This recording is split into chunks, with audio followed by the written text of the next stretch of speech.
تو کوئی پریشانی کی نہیں محسوس ہوئی اللہ کے رسول نے، آپ نے نہیں روکا. لیکن ہاں ایک بات جانیں، جب ایک انسان عربی زبان سے ہٹ کر کے اپنی کسی زبان میں دعا کر رہا ہے، کسی کو جھاڑ لگا رہا ہے، تو اس کے لیے یہ ضروری ہے کہ جن کلمات کا استعمال کر رہا ہے وہ کلمات مفہوم ہوں، جادو کے الفاظ نہ ہوں، طلسماتی کلمات نہ ہوں، شعبدہ بازی کے کلمات نہ ہوں، اس میں غیر اللہ سے مدد نہ مانگی گئی ہو، تو پھر حرج کی کوئی بات نہیں. ایک شرط کا اضافہ اور کر لو تاکہ مسئلہ واضح ہو جائے، ہم آگے بڑھیں. وہ شرط یہ ہے کہ جھاڑ لگانے والا اور جو لگوانے گیا ہے دونوں کا عقیدہ یہ ہونا چاہیے کہ اللہ نہ چاہے تو اس جھاڑ لگانے سے شفا حاصل ہونے والی ان آیات میں، ان دعاؤں میں تاثیر اسی صورت میں پیدا ہوگی جب اللہ کا کیا ہوگا؟ حکم ہوگا. اگر اللہ کا حکم نہ ہو تو پھر ایسی صورت میں کوئی چیز حاصل نہیں ہوگی. اگر ان شرائط کے ساتھ میرے بھائی اور دوستو کسی کو جھاڑ لگاتا ہے کوئی، یا کہ کوئی لگوانے جاتا ہے، مسلمان ہے، صاحب ایمان ہے، عقیدہ اس کا درست ہے، خرافاتی نہیں ہے، بدعتی نہیں، غیر مسلم نہیں ہے، مشرک نہیں ہے، اجڑ ٹائپ کا نہیں ہے، تو اس میں کوئی حرج کی ظاہر بات ہے. آپ غیر مسلم کے پاس جاؤ گے تو وہ آخر کرے گا کیا؟ وہ تو اپنے معبودوں کے مدد اور اس طرح شرکیہ کلمات کا استعمال کرے گا ہی. اس ناطے جھاڑ پھونک کے نام پر وہاں ہم نہیں جائیں گے. میرے بھائی اور دوستو، جھاڑ پھونک سے ہی ملتی جلتی ایک چیز ہے جو ہمارے سماج میں بہت رائج ہے. عربی زبان میں اسے کہا جاتا ہے نشرہ. یہ نشرہ کیا ہے؟ اگر کسی کو جادو کر دیا گیا ہو تو جادو کے توڑ کے لیے جو طریقہ استعمال کیا جاتا ہے اسے کیا کہا جاتا ہے؟ نشرہ عربی زبان میں. اور اللہ کے رسول صلی اللہ علیہ وسلم سے جب پوچھا گیا نشرہ کے بارے میں تو آپ صلی اللہ علیہ وسلم نے کہا ہی من عمل الشیطان، کہ یہ شیطانی عمل ہے، یہ اس میں شرک ہے، یہ مشرکانہ عمل ہے، یہ غلط ہے، باطل ہے. یہ جادو اردو زبان کا لفظ ہے. عربی میں اسے کیا کہتے ہیں؟ سحر. سحر کو سحر کیوں کہتے ہیں؟ سحر میں ہوتا کیا؟ جادو میں ہوتا کیا؟ واقع کے خلاف انسان دیکھنے لگتا ہے. کہتے ہیں نگاہیں مسحور ہو گئیں، یعنی جو واقع ہے اس کے برعکس آپ نظر آنے لگے، مرد عورت نظر آنے لگے، یا اس طرح سے جو حقیقت ہے حقیقت سے الٹ اگر کوئی چیز نظر آنے لگے تو کہتے ہیں لوگ کیا کر دیا گیا ہے؟ جادو. ہمارے معاشرے میں جادو کو لے کر کے، سحر کو لے کر کے کچھ لوگ ایسے بھی پائے جاتے ہیں جو سرے سے کہتے ہیں جادو کا وجود ہے ہی نہیں. حقیقت یہ ہے میرے بھائیوں کہ جادو کی ایک حقیقت ہے. جادو کا انکار سرے سے قرآن و سنت کا انکار ہے. جادو کی اپنی جگہ پر ایک تاثیر بھی ہے، جادو تاثیر رکھتا ہے. جی ہاں، صحت مند انسان بیمار ہو سکتا ہے، لیکن آپ کو یہ جاننا چاہیے کہ جادو کا سیکھنا اور جادو کا سکھانا یہ دونوں کفر ہے، اور جادو کا برتنا اور جادو کا اپنے لیے انتخاب کرنا یہ کبیرہ گناہ ہے. اگر کوئی شخص دشمنی میں کسی انسان کے خلاف ایسی کوئی کارروائی کرتا ہے اور اپنے آپ کو مسلمان بھی کہتا ہے تو میں کہتا ہوں اس ایسے انسان کا دل کیا ہو چکا ہے؟ سیاہ ہو چکا ہے. جی ہاں، صحیح سنن کی روایت ہے اور صحیح روایت ہے. اگر ایک انسان کسی انسان کے خلاف دشمنی میں، عداوت میں، تعصب میں، مفاد پرستی میں کسی انسان کے خلاف جادو کراتا ہے تو ایسے انسان سے توبہ کرائی جائے گی. اگر توبہ نہیں کرتا تو اسے قتل کر دیا جائے گا. شریعت میں اس کے لیے یہی سزا ہے. صحابہ کرام رضوان اللہ علیہ مجمعین سے یہ بات ثابت ہے کہ انہوں نے جادوگروں کی ایک جماعت کو کیا کر دیا ہے؟ قتل کیا تھا. تو میرے بھائیو اور دوستو، میں نے آپ سے کہا کہ جادو کا سیکھنا اور سکھانا یہ کیا ہے؟ کفر ہے. فرشتوں کے بارے میں آتا ہے کہ وہ صاف لفظوں میں جو جادو سکھا رہے تھے کہتے تھے انما نحن فتنہ، ہم فتنہ ہیں، فلا تکفر، جادو سیکھ کر کے تم کفر کا کام نہ کرو. تو جادو کا سیکھنا اور سکھانا کیا ہے؟ یہ دونوں کا دونوں، سیکھنا بھی اور سکھانا بھی کیا ہے؟ کفر. میں نے کہا کہ جادو کی ایک تاثیر ہوتی ہے. جی ہاں، جادو کے ذریعہ دو انسانوں کے درمیان جدائی پیدا کی جا سکتی ہے. جادو کے ذریعہ ایک انسان کو خلوت پسند بنایا جا سکتا ہے. جادو کے ذریعہ میں نے کہا کہ کسی انسان کو بیماری لاحق ہو سکتی ہے، اور اس کا ثبوت ہے قرآن مجید کے اندر، اس کا ثبوت ہے احادیث رسول کے اندر. جادو اپنی تاثیر رکھتا ہے. حضرت موسیٰ علیہ الصلوۃ والسلام کے بارے میں قرآن مجید پڑھیے. فأوجس في نفسه خيفة موسى قلنا لا تخف إنك أنت الأعلى. حضرت موسیٰ علیہ الصلوۃ والسلام کے سامنے جب جادوگر آئے تو انہوں نے کہا موسیٰ آپ کی باری ہے، آپ ڈالیں یا ہم ڈالیں؟ تو موسیٰ علیہ الصلوۃ والسلام نے کہا کہ نہیں، تم ہی لوگ اپنا داؤں کرو، پیش کرو، دیکھتے ہیں. تو انہوں نے جب اپنا داؤں پیش کیا تو قرآن مجید صاف لفظوں میں کہہ رہا ہے کہ جو رسیاں انہوں نے پیش کی وہ چلنے لگیں، سانپ کی شکل ہو گئی. موسیٰ علیہ الصلوۃ والسلام کیا ہو گئے؟ گھبرا اٹھے. تو جادو کی اندر تاثیر ہے. جادو کا انکار کرنا سرے سے یا جادو کی تاثیر کا انکار کرنا ایک طرح سے قرآن کا انکار ہے. عائشہ صدیقہ رضی اللہ تعالیٰ عنہ فرماتے ہیں کہ اللہ کے نبی جناب محمد رسول اللہ صلی اللہ علیہ وسلم کو قبیلہ بنو زریق کا ایک آدمی لبید ابن عاصم نے نبی صلی اللہ علیہ وسلم کے بال پر گرہیں مار کر کے بیر زکوان کنواں ایک ہے اس میں جا کر کے کیا کر دیا تھا؟ دفن کر دیا تھا. عائشہ صدیقہ ام المومنین کہتی ہیں رضی اللہ تعالیٰ عنہ کہ اللہ کے رسول صلی اللہ علیہ وسلم کافی دنوں تک بیمار رہے. آپ کو لگتا تھا کہ آپ نے کھانا کھا لیا لیکن آپ نے کھانا نہیں کھایا ہوتا. آپ کو لگتا کہ آپ کی طبیعت گری گری رہنے لگی. آپ کو لگتا کہ فلاں کام میں نے کر لیا اور آپ نے یہ کام نہ کیا ہوتا.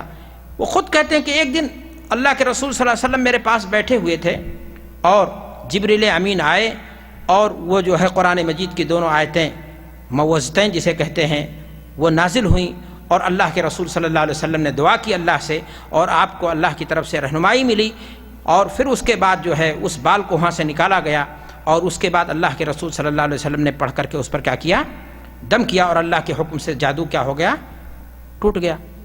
تو میرے بھائی اور دوستو، یہ اللہ کے رسول، جب نبی پر جادو کا اثر ہو سکتا ہے تو دوسرا انسان بھی اس پر جادو کا اثر ہو سکتا ہے.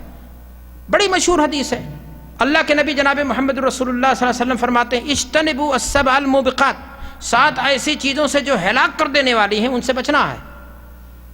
اور آپ صلی اللہ علیہ وسلم نے ان میں سے ایک چیز سحر کو بھی ذکر کیا کہ جادو سے بھی بچو اور شرک سے بھی بچو. اور یاد رکھیں اس حدیث کو غور سے پڑھنا چاہیے انسان کو کہ جادو کو اللہ کے رسول صلی اللہ علیہ وسلم نے شرک کے زمرے میں گنایا ہے. یعنی اس لیے کہ جادو کے اندر اگر آپ گہرائی سے دیکھیں گے تو جادو جو گر ہوتے ہیں، جو جادو کرتے ہیں، جو عملیات کرتے ہیں، ان میں ان کا گہرا ربط ہوتا ہے شیطانوں سے. شیطان کسی عمل کرنے والے انسان کی کوئی بات اسی وقت سنتا ہے جب اس سے پتہ نہیں کتنے گناہ شرک کے کروا لیتا ہے اور اس کے بعد جا کر کے اس کی کوئی چیز کیا کرتا ہے؟ سن لیتا ہے. اور دوسری بات اس کے اندر یہ ہے میرے بھائی اور دوستو کہ جادوگر جو ہوتا ہے علم غیب کا کیا کرتا ہے؟ دعویٰ کرتا ہے، جو سراسر کیا ہے؟ کفر ہے. وما کفر سلیمان وما یعلمان السحر، سلیمان نے نہیں کفر کا کام کیا، وہ جادو نہیں سکھاتے تھے. جادو کون سکھاتے تھے؟ وہ فرشتے تھے اور کہتے بھی تھے کہ ہم فتنہ ہے اور تم جادو سیکھ کر کے کفر کا کام نہ کرو. تو میں نے آپ سے کہا کہ جادو بہرحال کفر کا کام ہے اور جادو یہ خراب عمل ہے، نہ اس کو سیکھنا چاہیے، نہ اس کو عملی زندگی میں کیا کرنا چاہیے؟ برتنا چاہیے. لیکن میں نے آپ سے کہا کہ جادو کے اثرات ہوتے ہیں اور جادو کی بہت ساری قسمیں علماء نے بیان کی ہیں. انہی میں سے ایک ہے جادو کی قسم سحر تفریق، یعنی 2 انسان بزنس کر رہے ہیں، حسد میں کوئی جل پڑا، وہ جادو کرا دیتا ہے اور دونوں کے درمیان کیا ہو جاتی ہے؟ جدائی ہو جاتی ہے. میاں بیوی ہیں، ان کے درمیان جدائی ہو جاتی ہے. اور دیگر لوگ ہیں، 2 دوست ہیں، ان کے درمیان کیا ہو جاتی ہے؟ جدائی ہو جاتی ہے. اور قرآن مجید یہ بیان کر رہا ہے یفرقون بہ بین المرء وزوجہ، کہ جادو کا بڑا کارنامہ یہ ہے کہ میاں بیوی کے درمیان کیا کر دیا جائے؟ جدائی پیدا کر دی جائے. سحر محبت بھی اسی کو کہتے ہیں. اور وہ ہمارے ہاں معاشرے میں دیکھنے میں آتا ہے کہ جس دن شادی ہو کر کے بہو بیاہ کر کے گھر آتی ہے وہ پڑیا ساتھ میں لے کر کے آتی ہے کہ میاں جی کو جا کر کے ان کی محبت کو ہم کسی طرح پڑیا کھلا کر کے جو ہے کیا کر لیں گے؟ ان کو کنٹرول میں کر لیں گے. اور ماں پہلے سے تیار ہوتی ہے کہ بیٹا ہمارا کہیں ہماری بہو کے ہاتھ نہ چلا جائے، اس لیے وہ اپنا پڑیا پہلے سے تیار کیے رہتی ہے. نتیجہ یہ ہوتا ہے کہ دونوں کے پڑیے میں کبھی کبھار ٹکراؤ ایسا ہوتا ہے کہ بیٹا دونوں کے ہاتھ سے یا کسی ایک کے ہاتھ سے چلا جاتا ہے، اس لیے کہ کس کا سحر غالب آیا، کیا اس کا سحر غالب آیا، اس کی تاثیر ہوتی ہے. میرے بھائیوں اور دوستوں، یہ کافرانہ عمل ہے. ایسا نہیں کرنا چاہیے کہ کسی کی محبت کے ذریعہ کسی کی محبت کی بھیک نہیں مانگی جاتی. آپ اگر کسی سے مخلصانہ محبت کریں گے، بیوی سے محبت کریں گے، تو کیا وجہ ہے کہ وہ آپ سے محبت لیکن پڑیا کھلا کر کے شوہر کو کنٹرول میں کرو، یا بیوی کو کنٹرول میں کرو، یا ماں جو ہے اپنی بہو کو کنٹرول میں کرے، یا اپنے بیٹے کو کنٹرول کرے، یہ سارے طریقے غلط ہیں جو ہمارے سماج اور معاشرے میں یہ دین پسند طبقہ، یہ نماز اور روزے کے دعوے دار لوگ، بڑے بڑے شیخ الحدیث اس طرح کی چیزیں لکھتے ہیں، اور جس کے ذریعہ سے گھروں کو کیا کیا جا رہا ہے، خاندانوں میں تباہی لائی جا رہی ہے، سماج اور معاشرے کے اندر جو ہے فساد پھیلایا جا رہا ہے، اور اس کو کہا جا رہا ہے کہ یہ کرشمات ہیں، یہ چمتکاری ہے، یہ طلسماتی ہے، اور یہ بہت بڑا ہم دین کا کیا کر رہے ہیں، کام کر رہے ہیں۔ تو میرے بھائیوں کہ جادو کی ایک قسم ہے، جیسا کہ میں نے بتایا کہ سحر محبت ہے، سحر تفریق ہے، اور اسی طرح جادو کی ایک قسم یہ بھی ہے کہ انسان جادو کر دیتا ہے، انسان اپنی بیوی کے ساتھ انسانی تعلقات میں اسے پریشانی ہوتی ہے۔ بڑے نالائق لوگ ہوتے ہیں، کتنے سماج کے اندر فسادی ہوتے ہیں، دل میں اس کے تھا، خواہش تھی کہ فلاں کی بیٹی سے شادی کریں گے، بوا کی لڑکی تھی، ماما کی لڑکی تھی، خاندان میں سے کسی کی لڑکی تھی، اس کو پسند تھی، لیکن اللہ کی مرضی، جوڑے اوپر آسمان پہ بنتے ہیں، شادی اس کے ساتھ نہیں ہوئی، کسی اور کے ساتھ ہو گئی۔ اب وہ کیا کرتا ہے، محبوب کی گلیوں میں گھومتا ہے، کسی دن جو اس کو جو ڈانٹا گیا کہ ادھر اب دوبارہ آئے تو پھر پتہ چل جائے گا تم کو، غصے میں آتا کسی جادوگر کے پاس جا کر کے جادو کر دیتا ہے کہ تاکہ دونوں کے اندر انسانی تعلقات، ہم کو نہیں ملی تو دوسرے کی زندگی ہم کیا کر دیں۔ ایسا انسان کا دل سیاہ ہے، ایسے انسان کو اپنے ایمان کی خیریت معلوم کرنی چاہیے، اپنے ایمان کی سلامتی کے کیا کرنی چاہیے، دعا کرنی چاہیے۔ تو یہ میرے بھائی اور دوستو، اس طرح ہمارے سماج اور معاشرے کے اندر آج یہ چیزیں ہیں، اور علماء بیٹھ کر کے کر رہے ہیں، پروفیشنل انداز سے کیے جا رہے ہیں، اور گھروں کو کیا کیا جا رہا ہے، اجاڑا جا رہا ہے، گھروں کو کیا کیا جا رہا ہے، تباہ کیا جا رہا ہے، گھروں کو کیا کیا جا رہا ہے، برباد۔ ایسے بھی جادو ہوتے ہیں کہ انسان پر جادو کر دیا گیا، وہ انسان آپ جو ہے لوگوں کے بیچ میں بیٹھنا ہی نہیں پسند کرتا، یا ایسا بھی جادو ہوتا ہے کہ آپ جادو کر دیجئے وہ بیمار رہنے لگتا ہے، اور بیمار رہتے رہتے اس کی موت تک واقع ہو جاتی ہے۔ یہ ساری چیزیں ہیں اور موجود ہیں سماج اور معاشرے میں۔ سوال یہ ہے میرے بھائیو اور دوستو کہ ہم جادو سے بچاؤ کے لیے کیا کریں۔ معاملہ یہ ہے کہ جادو حقیقت ہے، لیکن میں نے آپ کو بتا دیا کہ جادو کفر ہے، سیکھنا اور سکھانا دونوں، اور کرنا اور کرانا کبیرہ گناہ ہے، توبہ نہ کرے تو اسے انسان کی سزا کیا بتائی میں نے، قتل کر دیا جائے گا۔ لیکن مسئلہ یہ ہے کہ ہم اپنے طور پر ہم جادو نہیں کرنا چاہتے ہیں، لیکن کوئی جادو کر تو سکتا ہے ہمارے اوپر، تو ہم اپنے بچاؤ کے لیے کہ ہم پر کوئی جادو کا اثر نہ ہو ہم کیا کریں۔ پہلی چیز میں بتا رہا ہوں آپ کے سامنے، پھر اگر خدا نخواستہ جادو ہو گیا ہے تو اس کا علاج بعد کی چیز ہے۔ تو ہمارے اوپر جادو کی تاثیر نہ ہو ہم کیا کریں۔ آپ کو معلوم ہے صبح و شام کے اذکار، گھر سے نکلنے کی دعا، گھر میں داخل ہونے کی دعا، انسان اپنی بیوی کے پاس جائے انسانی تعلقات کے لیے تو اس وقت کی دعا کہ اس میں شیطان کا حصہ نہ ہو جائے، گاڑی آپ چالو کریں، سفر کی دعا، شام کے وقت بسترے پر جب آپ جائیں تو اللہ کے رسول کی حدیث کیا ہے کہ آیت الکرسی پڑھ کر کے جس نے جو ہے اپنے بسترے پر گیا، 2 فرشتے اللہ کی طرف سے کیا ہو جاتے ہیں اس کے لیے، کوئی جنات کوئی شیطان اس کو نقصان نہیں پہنچا۔ سورہ ملک پڑھے تو کیا فائدہ ہے، سورہ بقرہ کی آخری آیات پڑھیں تو اس کا کیا فائدہ ہے۔ تو یہ جو اذکار ہیں ایک انسان کو کوچ کی صورت میں اپنانا چاہیے، اور اگر ایک انسان مضبوط عقیدے کا ہے، مضبوط ایمان کا ہے، اور ذکر اور اذکار سے اپنی زندگی کو معمور رکھتا ہے تو انشاءاللہ جادو کا اثر اس پر اللہ کے حکم سے ہوگا ہی نہیں۔ لیکن خدا نخواستہ جیسا کہ میں نے کہا اللہ کے نبی پر ہو گیا، کہیں غفلت ہوئی اور کسی نے داؤں کر دیا اور آپ پر جادو کا اثر اگر ہو گیا تو اب آپ کیا کریں گے؟ تو کیا آپ جا کر کے اسی کی طرح جو جادو کیا کسی جادوگر کے پاس جا کر کے اس جادو کا توڑ کریں گے؟ یہی ہے نشرہ، جس کے بارے میں اللہ کے رسول صلی اللہ علیہ وسلم نے فرمایا کہ ہی من عمل الشیطان۔ جادو کا توڑ جا کر کے کسی نجوموں کے پاس، کسی پاس، کسی جادوگر کے پاس غیر شرعی طریقے پر جادو کے ذریعہ سے جادو کا توڑ کیا جائے تو یہ غیر شرعی عمل ہے، اور یہ شیطانی عمل ہے، یہ مشرکانہ عمل ہے، یہ کبیرہ گناہ ہے۔ اس سے انسان کو کیا کرنا چاہیے؟ بچنا چاہیے۔ تو پھر کیا کرنا چاہیے؟ علاج تو کیا جائے گا یا نہیں کیا جائے گا؟ علاج ہے، جادو کا بھی علاج ہے، لیکن جیسا کہ میں نے کہا جادو کی قسمیں بہت مختلف ہیں، اسی لیے علاج کے لیے بھی علماء نے مختلف آیتوں کا انتخاب جادو کے مناسبت سے مختلف آیتوں کا ذکر کیا ہے۔ شاہ ولی اللہ محدث دہلوی رحمہ اللہ نے تو 32-36 آیتیں ذکر کی ہیں، اور دیگر علماء نے بڑی بڑی کتابیں لکھی ہیں اس تعلق سے کہ فلاں قسم کا جادو ہے تو فلاں آیت پڑھیے، فلاں قسم کا جادو ہے تو فلاں چیز پڑھیے، فلاں قسم کا جادو ہے تو فلاں۔ ظاہر سی بات ہے اس محاضرے میں ساری چیز تفصیل نہیں کی جا سکتی۔ ماشاءاللہ آپ لوگ پرجوش ہیں، اس ناطے ہم بھی کچھ سنائے جا رہے ہیں الحمدللہ۔ میں نے آپ سے کیا عرض کیا کہ آخر اگر خدا نخواستہ جادو ہمارے کسی عزیز کو، ہماری کسی بہن کو، بیٹی کو، ماں کو، ہم کو، کسی کو، اللہ نہ کرے ایسا ہو، لیکن اگر خدا نخواستہ پاس پڑوس میں کسی کو اگر ایسا لاحق ہو گیا تو کیا کریں گے پھر ہم؟ ایک بنیادی بات ہم بتا رہے ہیں جو ہر قسم کے جادو میں وہ چیز مفید ہے آپ کے لیے۔ پہلی چیز یہ ہے کہ انسان کو کوشش کرنی چاہیے، اللہ سے دعا بھی کرنی چاہیے، جیسا کہ اللہ کے نبی صلی اللہ علیہ وسلم کے ساتھ ہوا تھا۔ آپ صلی اللہ علیہ وسلم نے اللہ سے دعا کی، کوشش کی۔ ہو سکتا ہے انسان خواب دیکھ لے، ہو سکتا ہے انسان کے خیال میں اللہ تعالیٰ یوں ہی الہام ڈال دے کہ کہاں کس چیز پر جادو کیا گیا ہے اور اس چیز کو کہاں دفن کیا گیا ہے یا چھپایا گیا ہے۔ اگر پتہ چل جائے تو اس چیز کو نکال کر کے اس انسان کو جلا دینا چاہیے، ضائع کر دینا چاہیے، اور اگر ضائع کر دیا، جلا دیا، تو آٹومیٹک جادو کا اثر کیا ہو جائے گا؟ ختم ہو جائے۔ جس بھی قسم کا جادو ہو، جس چیز پر کیا گیا ہو، اگر وہ چیز مل جائے۔ میں نے آپ سے ایک طریقہ بتایا کہ کیا کرے آدمی اللہ سے دعا کرے۔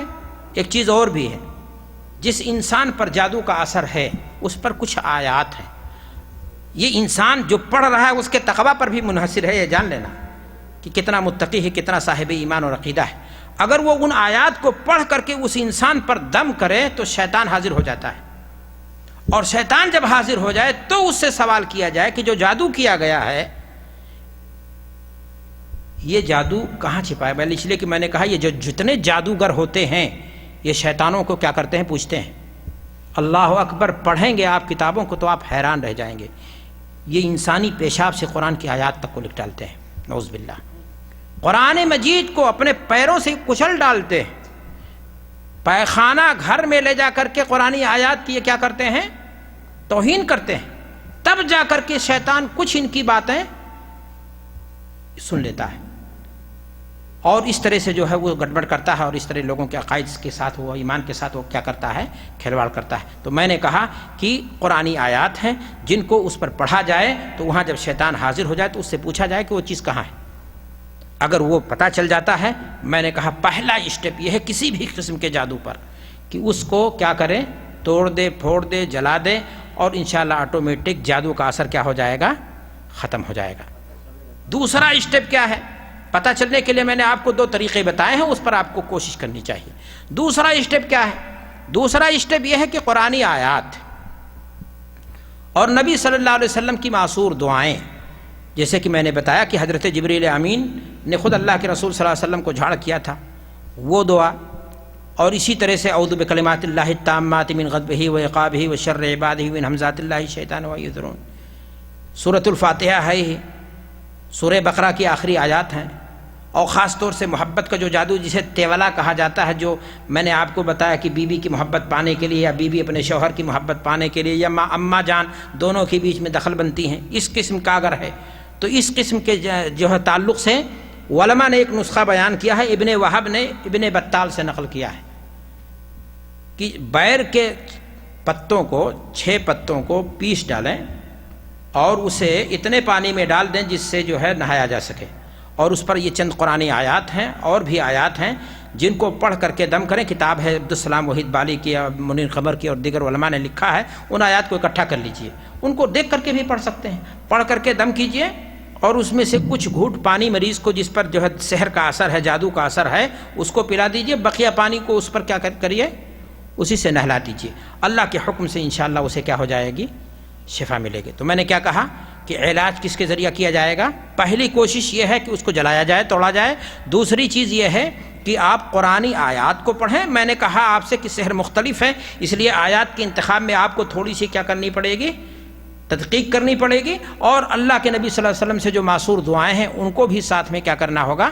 پڑھنا ہوگا۔ ایک اسٹیپ اور بھی بتانا چاہتا ہوں۔ آپ جانتے ہیں کہ محدثین کرام نے باقاعدہ طب نبوی کے نام سے کتابیں تالیف کی۔ ابن قیم رحمہ اللہ کی کتاب بڑی اچھی ہے۔ تو انسان کو جب سحر ہو جاتا ہے تو اس کو جسمانی طور سے بھی وہ کمزوری آ جاتی ہے، لاغر ہو جاتا ہے، مریض ہو جاتا ہے۔ تو شہد کا کھانا ہے، فلاں چیز ہے، فلاں چیز پینے کے بعد اس طرح کی چیزیں ہیں کہ جو طب نبوی میں جو اللہ کے رسول صلی اللہ علیہ وسلم نے اپنے لیے، اپنے صحابہ کے لیے منتخب کی ہیں، اس کو بھی پڑھنا چاہیے کہ کون سی بیماری کس قسم کا سحر ہے، اور اس اعتبار سے اس کے لیے وہ چیز استعمال کرنی چاہیے. اللہ کے حکم سے اسے کیا ہوگا؟ افاقہ ہو جائے گا، اور اللہ کے حکم سے اسے کیا ہو جائے گا؟ فائدہ ہو جائے گا. میرے بھائی اور دوستو، آگے بڑھتے ہیں اسی پر. ہمارے یہاں سماج اور معاشرے کے اندر دیکھنے میں ایک بات اور آتی ہے کہ کچھ لوگ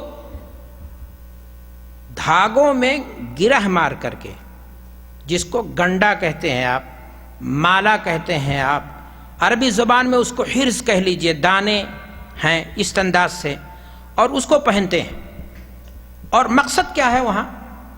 کہ جن اور بھوت پریت کے سائے سے ہم کیا رہیں؟ محفوظ رہیں، یا بیماریاں، آفتیں، اس طرح کی چیزیں ہمارے اوپر حملہ آور نہ ہوں. اگر آپ گہرائی سے دیکھیں گے تو یہ عمل زمانے جاہلیت کا مشرکانہ عمل ہے. تعویذ ہو یا گنڈا ہو، مالا ہو یا دھاگا، اس طرح سے جو گرہیں مار کر کے پہنائی جاتی ہیں ہمارے سماج اور معاشرے کے اندر، یہ زمانے جاہلیت میں اسی قسم کا عمل تھا. انسانوں کے ساتھ بھی کرتے تھے، جانوروں کے ساتھ بھی کرتے تھے، اور مقصد وہاں یہی ہوتا تھا کہ یہ چیزیں وہ اسباب ہیں جن کی بنیاد پر یہ گویا کوچ سمجھتے تھے کہ اس کے پہننے کے بعد بیماری اس پر اٹیک نہیں کر سکے گی، جادو اس پر اثر نہیں کر سکے گا. جبکہ اسلام اور شریعت نے اذکار بتائے ہیں، ان تمام چیزوں کا کنڈم کر کے اذکار بتائے ہیں، صبح و شام کے، سوتے وقت، جاگتے وقت، اور گھر سے نکلتے وقت، اور وغیرہ وغیرہ. ان اذکار کو اگر آپ پڑھ لو گے تو انسان تمام حملوں سے، شیطانی وار سے اور شیطانی اثرات سے کیا ہو جاؤ گے؟ آپ محفوظ ہو جاؤ. یہ زمانے جاہلیت کا طریقہ تھا جو آج مسلمانوں میں کمزور عقیدہ قسم کے لوگوں میں پلٹ آیا ہے. اور اس طرح کی چیزیں، دھاگا، گنڈا، اور اس کو مختلف بہانہ بنا کر کے کہ بیماری سے بچنے کے لیے، اور فلان سے ایسا کرنے کے لیے، فلان سے ہم نے ایسا کرنے کے لیے ہم نے کیا ہے. جبکہ میرے بھائی اور دوستو، جب شریعت کا آپ مطالعہ کریں گے، دین کا آپ مطالعہ کریں گے، قرآن کو آپ پڑھیں گے، رسول کی حدیث کو آپ پڑھیں گے، تو پتہ یہ چلے گا کہ یہ گنڈا اور مالا، یہ جو دھاگا گانٹھ مار کر کے، اس میں گرہ مار کر کے، پڑھ کر کے جادو کے کلمات، شعبدہ بازی، طلسماتی کلمات کو دم کیا جاتا ہے، یہ بھی جادو کے قبیل سے ہے. اللہ تعالیٰ نے قرآن میں ارشاد فرمایا ہے وَمِن شَرِّ النَّفَّاثَاتِ فِي الْعُقَدِ. اللہ تعالیٰ ہمیں ان جادوگرنیوں کے شر سے بھی محفوظ رکھے جو جادو کے ذریعہ دھاگوں میں کیا کرتی ہیں؟ گرہ لگا. چاہے لگانے والی عورت ہو چاہے مرد ہو، عام طور سے یہ عورتیں لگاتی تھیں، اس ناطے ان کا کیا ہے؟ تذکرہ ہے. تو میرے بھائیو، اللہ کے رسول صلی اللہ علیہ وسلم نے اس کو کیا کہا ہے؟ یہ جادو کے قبیل سے ہے، اور ایسا کوئی بھی چیز یہ بطور علاج نہ دنیا میں دیکھا گیا ہے، نہ یہ چیز ہے. اگر کوئی کہتا ہے کہ ہم بطور علاج اس کو پہنتے ہیں تو غلط ہے.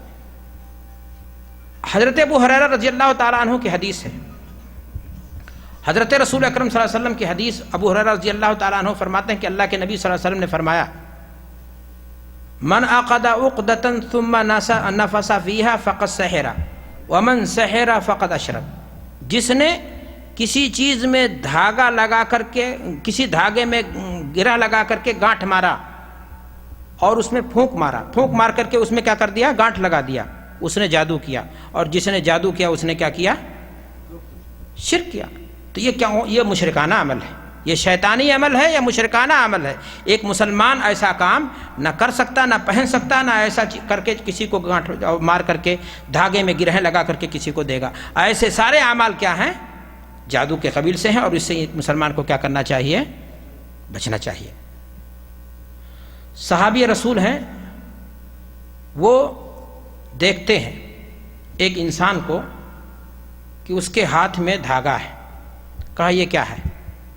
کہا یہ واہنہ، یہ فلاں بیماری سے بچنے کے لیے یہ دھاگا ہے. وہ کہتے ہیں انزعھا فإنھا لا یزیدک الا وہنا، اس لیے کہ یہ تمہیں توہمات میں اور ڈال دے گا، فائدہ تمہارا کچھ ہونے والا اس سے نہیں ہے، تم کو اور بھی وہم کی دنیا میں، توہمات میں ڈھکیل دے گا. اور وہ اس کا یہ کہہ رہے ہیں اور کہہ رہے ہیں آگے قرآن مجید کی آیت کریمہ سنا رہے ہیں کہ وما یؤمن اکثرهم باللہ الا وهم مشرکون، کہ لوگ اکثر اسلام لاتے ہوئے بھی مشرک ہوں گے، کہ اس لیے کہ ان کا عقیدہ اور ایمان اس طرح ہوگا، وہ گنڈے ڈنڈے اور اس طرح دھاگے مالے اور جو ہے کیا نام ہے پلیتے پہنے ہوں گے، اور اس پر ان کا ایمان اور بھروسہ ہوگا کہ یہ آفات اور مصیبتوں سے ہمیں کیا کر دیتے ہیں؟ روک دیتے ہیں. جبکہ آفات اور مصیبتوں سے روکنے والی ذات کیا ہے؟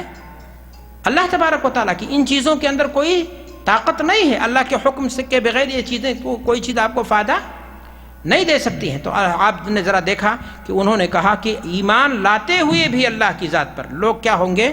شرک کی حالت میں مریں گے. وہ مشرک ہوں گے اس لیے کہ وہ ایسے کام انجام دے رہے ہوں گے. حضرت زینب رضی اللہ تعالی عنہا عبداللہ بن مسعود رضی اللہ تعالی عنہ کی اہلیہ زینب رضی اللہ تعالی عنہ کہتے ہیں کہ عبداللہ بن مسعود کی عادت یہ تھی کہ وہ جب بھی گھر میں آتے تھے تو کھانستے تھے، نوک کرتے تھے دروازہ، تاکہ، اور یہ ہونا بھی چاہیے ادب، وہ کہتی ہیں تاکہ ہم سنبھل جائیں، کہیں ایسی کوئی چیز ناگوار وہ نہ دیکھنے جو ان کو ناپسند آ جائے. تو ایسا وہ اس لیے کرتے تھے. ایک مرتبہ انہوں نے ایسا کیا اور گھر میں آئے، ہمارے پاس آ کر کے بغل میں بیٹھ گئے. تو انہوں نے کیا دیکھا کہ ہم نے ایک دھاگا پہن رکھا ہے اور اس میں گانٹھ لگی ہوئی ہے. تو کہا یہ کیا ہے؟ کہا واہنا، بیماری سے بچنے کے لیے، فلاں بیماری سے بچنے کے لیے ہم نے اس کو پہن رکھا ہے. ایک عورت گھر میں بیٹھی تھی، میں نے اس کو چارپائی کے نیچے کیا کر دیا، عورتیں بڑی چالاک ہوتی ہیں، چارپائی کے نیچے دھڑاک سے ان کو کیا کر دیا، انہوں نے چھپا دیا. حضرت عبداللہ بن مسعود رضی اللہ تعالیٰ عنہ نے ہاتھ بڑھایا اور اس دھاگے کو توڑ کر کے پھینک دیا. کہا انزیہا، اس کو نکالو اسی وقت. عبداللہ کا گھر شرک سے کیا ہے؟ بری ہے. حضرت عبداللہ ابن مسعود نے اس دھاگے کو، اس کے پہننے کو مشرکانہ عمل قرار دیا، شرکیہ عمل قرار دیا یا نہیں؟ اور ذرا بھی توقف کیا، اس کو توڑ دیا. یہ ہے اعتماد اللہ کی ذات پر، اور یہ ہے خرافات سے اپنے آپ کو بچانے کا، اپنے گھر کو بچانے کا طریقہ، کہ انہوں نے فوراً بی بی کے گردن سے اس چیز کو نکال کر کے، توڑ کر کے کیا کر دیا، پھینک دیا. میرے بھائی اور دوستو، افسوس کی بات ہے آج ہمارے سماج اور معاشرے کے اندر ایک چیز نہیں، ہزاروں چیزیں ہیں جو خرافات کے نام پائی جاتی ہیں. کچھ لوگ جو ہے پیتل کی منری، لوہے کی منری پہنے رہتے ہیں، رنگ، اور وہ جب اس کو پہنے رکھتے ہیں ان کو کہہ دو نکال دو اس کو، تو وہ نکالنے کو تیار نہیں ہو. ہاں بالکل نہیں. کیا ہوا؟ ابھی مصیبت آ جائے گی. اور اگر ایسا عقیدہ ہے تو یہ شرک اکبر تک پہنچ جائے گا، اس لیے کہ وہ سمجھتا ہے کہ اس کے نکلتے ہی بیماری اس پر کیا ہو جائے گی، آسیبی کیفیات اس پر کیا ہو جائیں گے، ٹوٹ پڑیں گے. اللہ کے نبی جناب محمد رسول اللہ صلی اللہ علیہ وسلم کی حدیث ہے، اللہ کے رسول صلی اللہ علیہ وسلم کے صحابی کہتے ہیں کہ ہم نے دیکھا ایک انسان کو کہ رنگ پہنے ہوئے تھا، تو اللہ کے رسول صلی اللہ علیہ وسلم نے اس کو کہا نکالو، اور اگر نہیں نکالتے ہو تو تم کو اس سے فائدہ کچھ ہونے والا نہیں ہے. تو آپ ذرا دیکھیں کہ اللہ کے نبی صلی اللہ علیہ وسلم اس طرح کی چیزوں کا کیا کر رہے ہیں، انکار کر رہے ہیں. افسوس کی بات ہے کہ ایک مسلمان جس کا عقیدہ اللہ کی ذات پر، جس کا عقیدہ ہے کہ نفع نقصان کا مالک کون ہے، اللہ تبارک و تعالیٰ ہے، بیماری اس کے حکم سے آتی ہے، شفا بھی اسی کے حکم سے ملتی ہے. آج انسان تو انسان، آج انسانوں نے جانوروں کو بھی نہیں بخشا، جانوروں کو بھی نہیں بخشا. جی ہاں، آپ دیکھیں جانوروں کو، آج ہمارے یہاں کچوے کا کھوپڑا، کس کا دھاگا اور کس کا گنڈا، اور نہ معلوم کیا کیا چیزیں ہم لوگ پہنائے رہتے ہیں. یہ سارے اعمال اگر آپ دیکھیں گے تو زمانے جاہلیت کے ہیں. حضرت رسول اکرم صلی اللہ علیہ وسلم صحابی رسول ہیں رویفہ رضی اللہ تعالیٰ عنہ. حضرت رویفہ رضی اللہ تعالیٰ عنہ کو کہتے ہیں اللہ کے رسول صلی اللہ علیہ وسلم لعل الحیات تطول بک یا رویفہ، کہ اے رویفہ تمہاری زندگی اللہ کرے دراز ہو، اور تم جب زندہ رہنا، تمہاری زندگی دراز ہوگی تو لوگوں کو خبر دے دینا کہ جس نے پرانے تانت کے دھاگے کو، جس نے کسی جانور کے گردن میں باندھا، اور یا داڑھی میں اس نے کیا لگائی، گرہ لگائی، یا استنجا برجین و عظم، یا ہڈی سے یا گوبر سے اس نے کیا کیا، استنجا کیا، فإن محمدًا بریء منہ، تو محمد صلی اللہ علیہ وسلم اس سے کیا ہیں، بری ہیں. اللہ کے نبی جناب محمد رسول اللہ صلی اللہ علیہ وسلم نے فرمایا کہ جانوروں کے گردن میں پرانے تانت کا دھاگا یہ باندھنا، یہ زمانے جاہلیت سے کس کی عادت تھی، مشرکین مکہ کی عادت تھی. آج ہمارے یہاں دیکھنے میں آتا ہے کہ ایک ڈرائیور ہے اپنے گاڑی پر لگا دے گا جوتے چپل لگا دے گا، کہے گا بری نظر والے تیرا منہ کالا، اس کا عمل کالا ہے. آج ماؤں کو دیکھ لیجئے، بچے کو ساجیں گے، نہلائیں گی، سنواریں گی، کاجل لگائیں گے، اس کے بعد اس کی ایڑی میں یا کہیں ایسے مار دیں گے ٹکا. یہ ہندوانہ رسم ہے. اللہ کے رسول صلی اللہ علیہ وسلم نے یہ طریقہ نہیں بتایا میرے بھائی. ایک عورت حضرت عائشہ صدیقہ رضی اللہ تعالیٰ عنہا کے پاس لے کر کے ایک بچے کو آئی دعا کرانے کے لیے. حضرت عائشہ صدیقہ رضی اللہ تعالیٰ عنہا نے، بچہ آدمی لیتا ہے کہ لاؤ اپنے ہاتھ میں لے لیتی ہوں، اور پھر اس کے بعد دعا کرتی ہوں. جب انہوں نے اپنے ہاتھ سے سنبھالا بچے کو، تو سنبھالنے میں چھورا اور چموٹا جو نائی وغیرہ چمڑے کا استعمال کرتے ہیں وہ گرا. تو کہا یہ کیا ہے، تکیہ کے نیچے چھپا رکھا.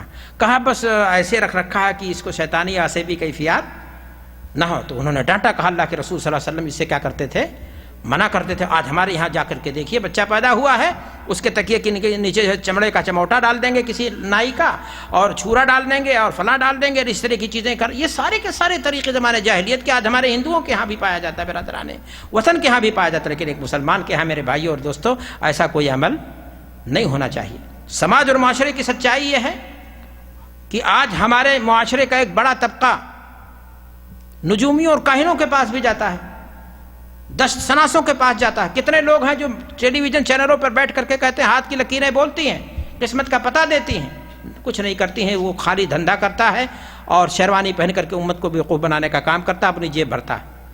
میرے بھائیوں اور دوستوں, اللہ کے رسول صلی اللہ علیہ وسلم کہ من اتی کاہنا او عرافا فصدقه فيما يقول فقد كفر بما انزل على محمد. جو کسی کاہن نجومی کے پاس آتا ہے, اس کی بات کو اگر وہ مان گیا تو کفر کرتا ہے. فصدقه فيما يقول فقد كفر بما انزل على محمد. اللہ کے رسول پر جو شریعت نازل ہوئی اس کا انکار ہے. یہ اگر وہ مذاق میں خالی سے ہاتھ دکھا دے تو تم تقبل له صلاۃ 40 یوما, 40 دن کی نماز اس کی کیا ہو جائے گی, ضائع ہو جائے گی. وہ نجومی, وہ کاہن, آپ جب اس کے یہاں جاتے ہیں تو آپ کا پوچھے گا کہ وہ کوئی خاص کپڑا, کوئی ناخن, وہ آپ کے فلاں کا نام کہاں ہے اور اس کا کیا ہے, اور اسی طرح سے وہ شیطانوں کے ذریعے سے جو ہے کیا کرے گا, گویا غیب کی خبر دینے کی کیا کرتا ہے, کوشش کرتا ہے. جبکہ غیب کی خبر کس کے پاس ہے, اللہ کا خاصہ ہے میرے بھائی اور دوستوں. یہ کسی کا خاصہ نہیں ہے, یہ صرف اللہ کا خاصہ ہے. اور وہ دعویٰ کرنے کی کیا کرتا ہے, کوشش کرتا ہے. لیکن ہمارے سماج اور کی سچائی ہے, ہمارے سماج میں یہ چیز کیا ہے, آج موجود ہے, اور ہمارے سماج کے اندر یہ چیزیں دیکھنے میں آتی ہیں کہ ہم اس طرح کی چیزوں میں جو ہے کیا نام ہے, ڈوبے پڑے ہوئے ہیں. میرے بھائی اور دوستوں, ایک صحابی تھے, بیمار ہو گئے. ان کی زیارت کے لیے لوگ آئے, کہا کہ آپ کو یہ بیماری ہے. غالباً ان کو جو ہے چیچک کے انداز کی بیماری تھی, ان کو بخار شدید تھا. تو کہا کہ آپ روئی کوئی دھاگا, آپ کوئی چیز آپ کیوں نہیں پہن لیتے ہیں. تو انہوں نے کہا کہ الموت اقرب, موت میرے سامنے کھڑی ہے اور تم کہتے ہو میں کوئی دھاگا کیوں نہ پہن لوں. اللہ کے نبی صلی اللہ علیہ وسلم نے فرمایا ہے کہ جس نے کوئی دھاگا پہنا اور جس نے کوئی اس طرح کی چیز پہنچی, اس کا اعتماد اسی پر کیا جا کر کے کیا ہو جاتا ہے. میرے بھائی اور دوستوں, میں کہتا ہوں کہ آپ کو کوئی چیز سمجھ میں آئے یا نہ آئے, لیکن ایک ایسا شخص جو اس طرح کی چیزوں کو باندھتا ہے, اس طرح کی چیزوں کو پہنتا ہے, اس طرح کی چیزوں کو اپناتا ہے, اپنی عملی زندگی میں جگہ دیتا ہے, اس پر کسی طرح کا اس کا ایمان آتا ہے, ایسا شخص اللہ کے نبی صلی اللہ علیہ وسلم کی بد دعا کا کیا ہے, مستحق بن جاتا ہے. اللہ کے رسول صلی اللہ علیہ وسلم نے ایسے انسان کے حق میں بد دعا فرمائی ہے جس نے کوئی چیز کیا کیا, لٹکایا, کوئی چیز پہنی. ہمارے سماج اور معاشرے کی سچائی یہ ہے کہ آج تعویذ کا دھندا بڑے پیمانے پر بڑے بڑے مدرسے کے, جیسا کہ میں نے کہا شیخ الحدیث ہیں جو انجام دیتے ہیں. اور جب ان سے کہا جائے کہ یہ کیا چیز ہے تو کہتے نہیں وہ فلاں چیز ناجائز, وہ فلاں چیز ناجائز ہے, فلاں چیز ناجائز ہے, لیکن یہ تعویذ ہے اور ہم نے اس کو قرآن آیات سے لکھ رکھا ہے. کیا کہتے ہیں وہ, کہ اس کو ہم نے قرآنی آیات سے لکھ رکھا ہے. میرے بھائی اور دوستوں, قرآنی آیات سے آپ نے اس کو لکھ رکھا ہے اور وہ جائز ہے. یہ کیسے فرق کر دیا آپ نے؟ قرآنی آیات کے ذریعہ اللہ کے رسول صلی اللہ علیہ وسلم نے جھاڑ پھونک کی تو اجازت دی ہے, لیکن تعویذ بنانے کی بھی اجازت دی ہے. تو گویا آپ کہہ سکتے ہیں پہلی بات کہ تعویذ کی دو قسمیں کر لیجئے. ایک تو وہ تعویذ ہے جو غیر مسلموں کے پاس, دین کے دشمنوں کے پاس, نجومیوں کے پاس, کاہنوں کے پاس, کافروں کے پاس جا کر کے لوگ لیتے ہیں, اور بلا شبہ وہ کیا ہے, وہ حرام ہے, امت کا اس پر اجماع ہے. لیکن وہ تعویذ جو علماء لکھتے ہیں, شیخ الحدیث لکھتے ہیں, حکیم الامت لکھتے ہیں, قبلہ حجت الاسلام لکھتے ہیں, یہ القابات ہیں دنیا میں لوگوں کے, بننا ہے اپنے سے آسانی سے, اپنے ہی القاب دے لیتے ہیں لوگ. اور دعویٰ ان کا یہ ہوتا ہے کہ ہم نے اس تعویذ کو قرآن مجید کے ذریعہ سے لکھا ہے. اس تعویذ کے بارے میں کیا خیال ہے؟ میں نے کہا علماء کے درمیان اس مسئلے میں اختلاف ہے, لیکن سچائی یہ ہے کہ یہ تعویذ بھی باطل ہے. تعویذ چاہے قرآن کی لکھی جائے, غیر قرآن کی لکھی جائے, کسی بھی طریقے سے وہ درست اور جائز نہیں. اللہ کے نبی جناب محمد رسول اللہ صلی اللہ علیہ وسلم کی خدمت میں ایک وفد آیا اور اس وفد میں 10 لوگ تھے. اللہ کے رسول صلی اللہ علیہ وسلم نے 9 سے بیعت کر لی، 10ویں سے آپ صلی اللہ علیہ وسلم نے بیعت نہیں کی. لوگوں نے کہا اللہ کے رسول صلی اللہ علیہ وسلم آپ نے ہاتھ کھینچ لیا، فلاں سے بیعت کیوں نہیں کی؟ کہا اس نے تعویذ پہن رکھا ہے. اللہ کے رسول نے کہا کہ اس کی تعویذ غیر قرآنی ہے. اللہ کے رسول صلی اللہ علیہ وسلم نے کہا اس نے کیا پہن رکھی ہے؟ تعویذ پہن رکھی ہے. اس آدمی نے ہاتھ ڈالا، اپنی تعویذ کو توڑ کر کے پھینک دیا. اللہ کے رسول صلی اللہ علیہ وسلم نے اس سے بیعت کر لی. معنی یہ ہوا میرے بھائیو اور دوستو کہ اگر تعویذ میں بھی اس قسم کا فرق ہوتا کہ قرآنی تعویذ جائز ہے، غیر قرآنی تعویذ جائز ناجائز ہوگی، تو اللہ کے رسول صلی اللہ علیہ وسلم اس کو بیان کرتے. اللہ کے رسول صلی اللہ علیہ وسلم نے کہا کہ اس نے تعویذ پہن رکھی ہے، یہ نہیں کہا کہ اس نے غیر قرآنی تعویذ پہن رکھی ہے. لوگ کہتے نہیں بھائی قرآن میں اللہ نے شفا رکھا ہے، اور قرآن سے جب پڑھ کر کے شفا حاصل کر سکتے ہیں تو لکھ کر کے بھی اس سے شفا حاصل کرنے میں حرج کیا ہے؟ میں آپ سے پوچھنا چاہتا ہوں قرآن مجید کس پہ نازل ہوا؟ اللہ کے رسول صلی اللہ علیہ وسلم پر. اس کے اولین مخاطب کون تھے؟ صحابہ کرام رضوان اللہ علیہ مجمعین. عملی زندگی رسول صلی اللہ علیہ وسلم کی قرآن کی جامع تعبیر اور تشریح تھی. کتنے صحابی کو اللہ کے رسول نے تعویذ دیا؟ کسی ایک صحابی کو دیا تعویذ لکھ کر کے اللہ کے رسول نے، اور پڑھ کر کے دم کرنے کا ذکر تو ہے. میرے بھائی قرآن مجید میں اللہ نے شفا رکھی، اللہ کے حکم سے شفا ہے، اس میں ہمارا اور آپ کا اختلاف نہیں ہے. دوا میں شفا اللہ کے حکم سے ہے، لیکن دوائیں مختلف قسم کی ہوتی ہیں. کچھ دوائیں ہیں جو کھائی جاتی ہیں اور کچھ دوائیں ہیں جو لگائی جاتی ہیں. اگر بام کو کھا لیا جائے تو الٹا نتیجہ ہوگا یا نہیں ہوگا؟ موت طاری ہوگی یا نہیں؟ آئی ڈیکس جو چوٹ کے تکلیف میں کام کرتے ہیں لگانے کے، اگر اس کو ہم کھا لیں تو پھر کیا ہوگا؟ تو دوا ڈاکٹر کے مشورے سے کھائیں گے آپ. اور قرآن مجید میں اللہ نے شفا رکھی اس کی آیات میں، اور وہ شفا اپنی مرضی سے حاصل کریں گے یا اللہ کے رسول صلی اللہ علیہ وسلم کے بتائے ہوئے طریقے سے حاصل کریں گے؟ اور اللہ کے رسول صلی اللہ علیہ وسلم نے اس میں اسے طریقہ شفا حاصل کرنے کا کیا بتایا؟ بطون کتب احادیث میں کوئی ایک نسخہ تو دکھاؤ، کوئی ایک لکیر دکھاؤ جہاں تعویذ کا نقشہ بنایا گیا ہو. یہ تو لوگوں نے بازار چمکانے کے لیے نقوش سلیمانی اور پتہ نہیں کیا کفری ریاض شرکیہ کیا کیا بنا رکھا، اور پورے قرآن کو انہوں نے کیا کر دیا ہے؟ نقشے میں بدل دیا. کہتے ہیں الفاظ نہیں لکھ رہے ہیں، بے حرمتی ہو جا رہی ہے، تو ہم تو اس کا نقش لکھ رہے ہیں.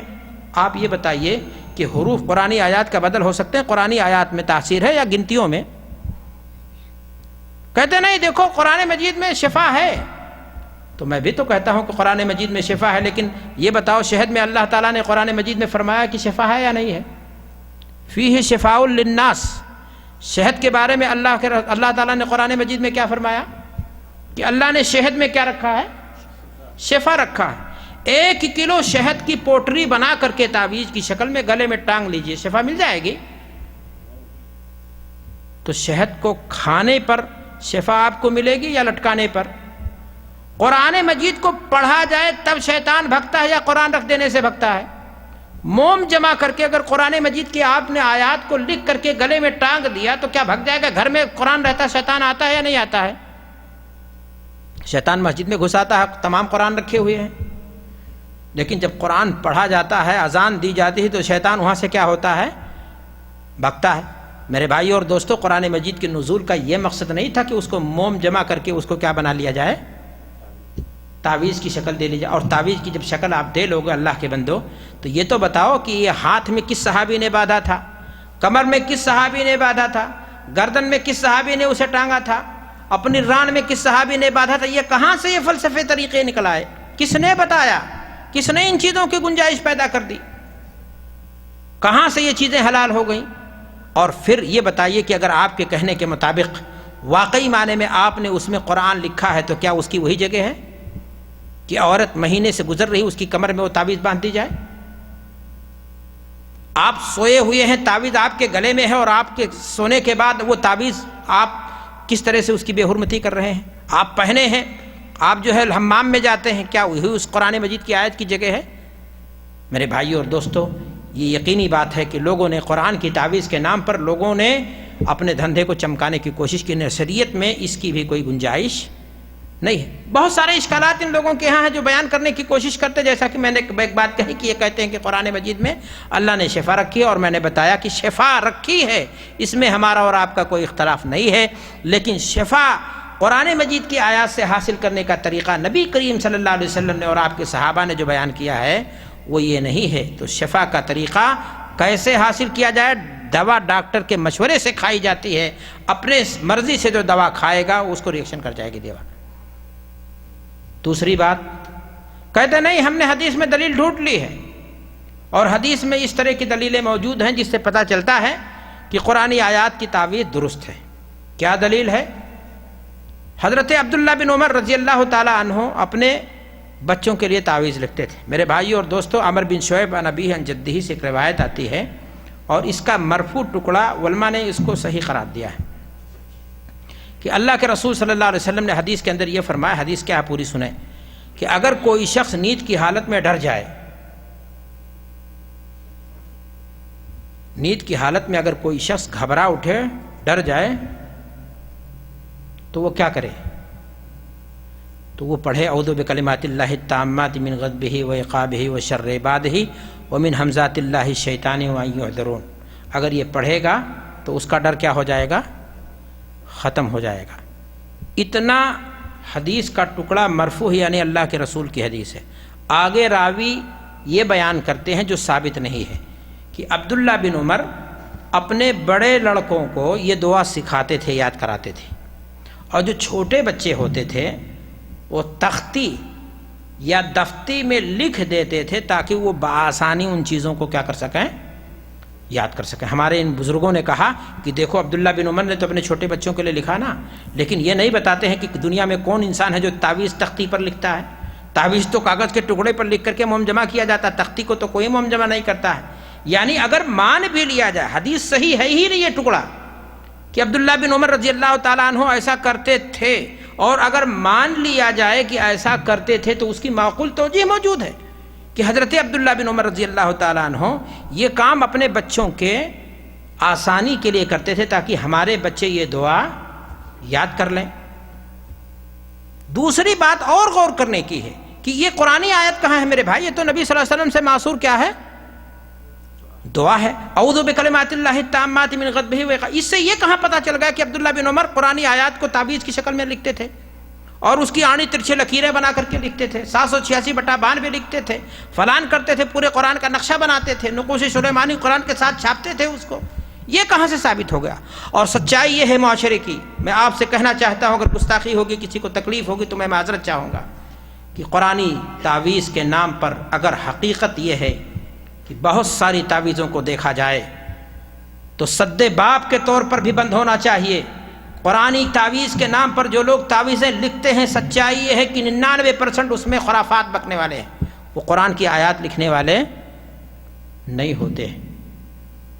بہت بڑے حکیم الامت کے تعلق سے کہا جاتا ہے کہ تعویذ کشتہ حیات، موت کو مات دینے والی تعویذ کسی نے لکھا تھا کسی کے لیے، اور اس کا بڑا کمال کے ساتھ ذکر کیا جاتا ہے کہ کوئی معتقدن تھی، کوئی عورت تھی، وہ بھی ہندو مسلمان نہیں، اس کا شوہر آیا حضرت کے پاس، کہا کہ میری اہلیہ کو بچہ پیدا ہوتا ہے، مر جاتا ہے، آپ کوئی تعویذ دے دیجئے کہ بعد تولد میرا بچہ سلامت رہے۔ اب آپ بتائیں موت سے لڑنے کے لیے کوئی تعویذ ہوتی ہے؟ حضرت فرما رہے ہیں کہ فلانے بزرگ نے تعویذ دی اس کو، اور اس نے بزرگ نے یہ کہا تھا کہ بچہ جب پیدا ہو جائے، ابھی تو عورت کو یہاں باندھو، بچہ جب پیدا ہو جائے تو اس کو فلاں جگہ باندھ دینا۔ بچہ پیدا ہوا، باندھا گیا ان کے حسب ارشاد، اور بچہ 17-16 سال کی عمر میں ہو گیا، اور ایک دن نہانے گیا تالاب میں، اس کے ساتھی تھے، منچلے تھے، کہا کیا باندھ رکھا ہے یار؟ ارے کہا مت چھوڑ، مت چھو اس کو، مت چھو، بڑا خطرناک معاملہ ہے یہ میری موت اور زندگی کا مسئلہ۔ ان لوگوں نے کہا یار تماشا مت کر، ادھر دکھا کیا ہے۔ کھولا جب ان لوگوں نے تو اس میں لکھا تھا اڑائے بھونیسری ساون، اس کی ماں کا نام کیا تھا؟ بھونیسری۔ مولوی صاحب نے لکھا کیا تھا؟ اڑائے بھونیسری ساون، ساون مزہ نہ دے گا جو کیا مزہ نہ دے، گانے بنتے ہیں، اڑاوے بھونیسری ساون۔ اب آپ بتائیں ذرا کہ اس کلمے میں نہ تو یہ حدیث ہے، نہ قرآن ہے، نہ نبی کی معصور دعا ہے، کون سی تاثیر تھی اڑائے بھونیسری ساون کہ وہ پیدا بھی بچہ سلامت ہو رہا ہے، اور وہ بچہ اس تعویذ کی بدولت زندہ بھی بچ رہا ہے، موت بھی اس سے دور بھاگ رہی ہے۔